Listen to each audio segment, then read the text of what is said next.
Hello, everyone. Welcome to Just Begin, where we talk about starting a business or if we should start a business, especially while working a full-time job.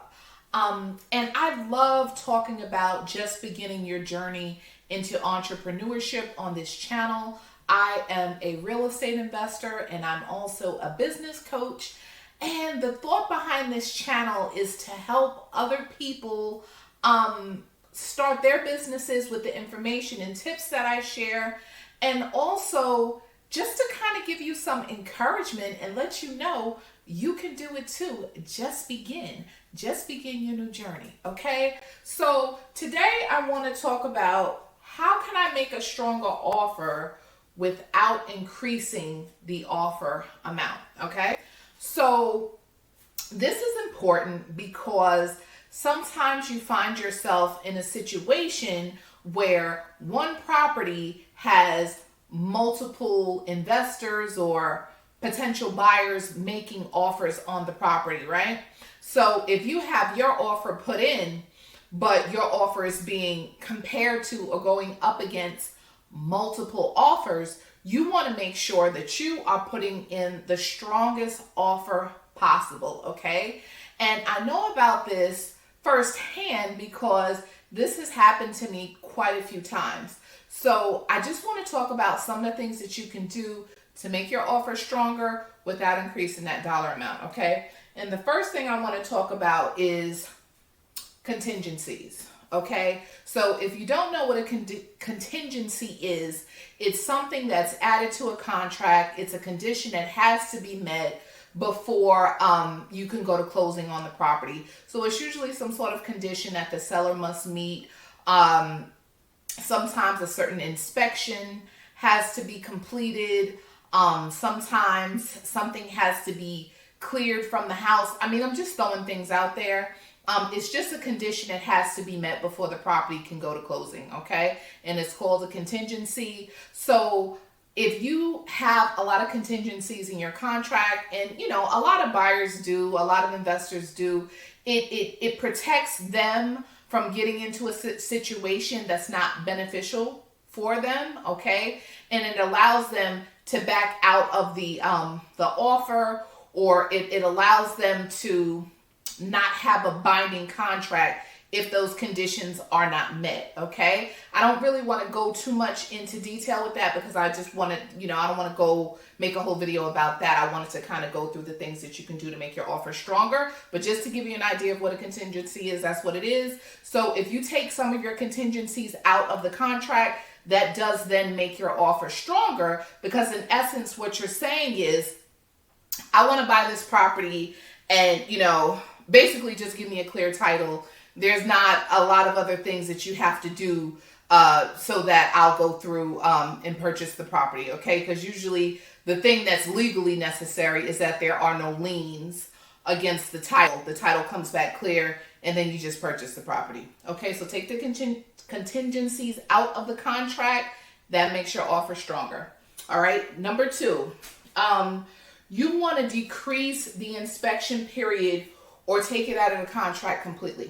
Okay, so an inspection period is a time that allows the buyer to go into the property and check the foundation and try to calculate how much damage the property has and how much it's going to cost to rehab the property so that it's at its full potential, for lack of a better word, okay? So to make sure you know exactly how much it's going to take to get the property back in tip-top shape, okay? So that's what people usually use the inspection period for. If you want to make your offer stronger, you may want to decrease the days in your inspection period. Let me give you an example, okay?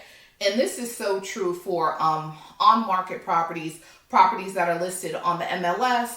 So if you want to make a stronger offer and you're submitting your offer to the real estate agent and they're going to present it to the homeowner, what you might want to say is, it's pretty standard to get a 5-day inspection period. But if the real estate agent tells you that there are a lot of offers, you may want to drop your inspection period to 3 days or maybe 2 days. You see how that makes it more competitive? You see what I mean? So if there's another offer on the table with the same dollar amount that you're offering, let's say it's $100,000, okay?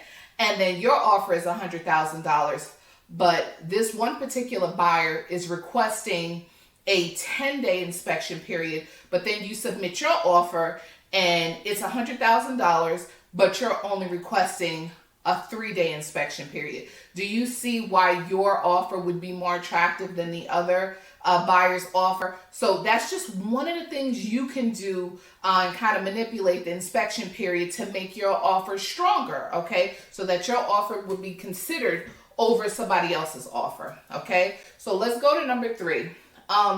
You can increase the earnest money deposit.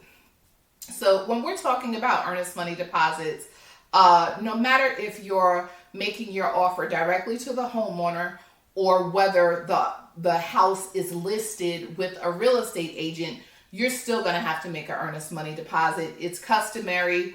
If you don't make an earnest money deposit, it almost makes it like the contract isn't binding if you end up going to court. Or it looks like you're not serious, so you may not even be able to purchase it because some homeowners don't like that. It looks like you're playing games, okay? So your earnest money deposit, you just increase the amount of the earnest money deposit. So let's say you want to give a $500 earnest money deposit, but you know that there are other buyers and you really want to get this property under contract so you can purchase it. It may be good for you to offer $1,000 or maybe $1,500. So you started off at $500, but you're increasing the earnest money deposit amount so that your offer can be considered and so that your contract will be accepted. Okay, so that is that's one way of making your offer stronger as well. Just keep that in mind. It's just different things that you can do. And then with you increasing the earnest money deposit, it's still not increasing your offer price, okay? Because however much the earnest money deposit is, that comes off of the offer price, okay? So let's say you're offering $100,000 and your earnest money deposit is $1,000. So now when you go to closing, the amount that you have to pay is $99,000 opposed to $100,000, okay? So it doesn't change your offer amount. It just, depends on when you're going to give the money. So just increase the earnest money deposit. It makes your it makes your offer look a whole lot sweeter, okay? So let's go to number 4. The fourth thing that you can offer, and a lot of homeowners like the idea of this, is a speedy closing, okay? So what that means is, we all know that when you go to closing, that's when real estate transfers ownership from the seller to the buyer, right? That's what I mean by closing. So what happens is, as soon as you get clear title back from the title company, you can just close at that time instead of taking 30 days or instead of taking 14 days to get to closing. You can go ahead and get the property closed as soon as title comes back. So you may be able to purchase the property in 5 days, okay? If they get the clear title report back quickly, as soon as you get that back, you can just go to closing. That is very attractive to some homeowners because they want to hurry up and sell their property quickly and get it all behind them. So offering them a speedy closing is another way that you can make your offer look more attractive without increasing your offer price, okay? So those are just some tips I wanted to give you, because the bottom line is, when you have a homeowner and you're trying to purchase their property, there's it's actually called the maximum allowable offer, but I didn't want to make this video about that. But there's a certain number that you cannot go over. So if the property, if all you can offer, once you ran your numbers and you know that your maximum allowable offer is $100,000, you really cannot offer them $105,000. The money is just not there. And you never want to put yourself in a situation where you're going to lose money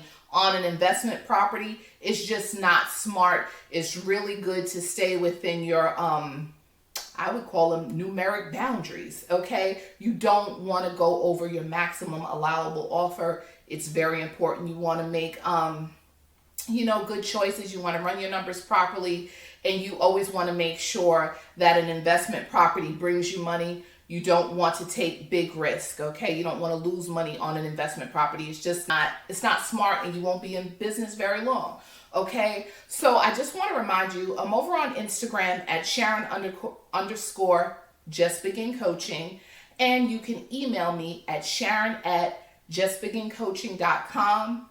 I am a business coach. I would love to work with you. If you have plans on starting a real estate investing business, we can set up a free strategy phone call. And I'm also on Facebook. I have a business group that is for business owners and for future business owners.